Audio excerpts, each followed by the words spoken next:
So I'm back on Worthing Beach and I'm afraid again to talk about sewage. We had the news last week that Southern Water had managed to release a large quantity of untreated water and sewage onto a lot of beaches across Sussex.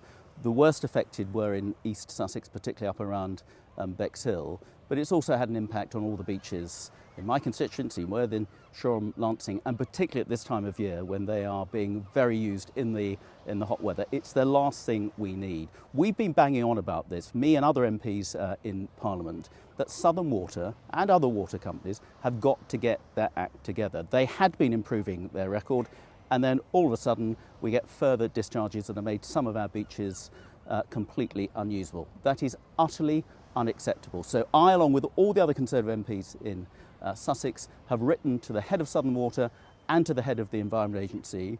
We've demanded that they come and meet us in Parliament to explain exactly what happened, why it happened, and what they're going to do about it. We're going to be talking to the Environment Minister as well about what penalties need to be imposed on them and how we speed up the whole process of reducing these wastewater spills. Now we know when there's very heavy rain in extremis, then water companies have to discharge some of the not fully treated sewage, because the option is backing up and it comes out through manhole covers and people's loos and in people's gardens as well.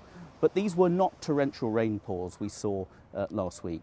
There is not an excuse for it. So we're going to be asking yet more really serious questions. We want some proper answers and we want some real action, fining, penalising the water companies in some respects, but also to show how they're going to increase their capacity so where there is a sudden surge of water, they're able to keep it in their holding tanks rather than just let it out into the sea or into rivers mixed with rainwater and sewage. So look, we are on the case. This is completely unacceptable and Southern Water is going to be held to account.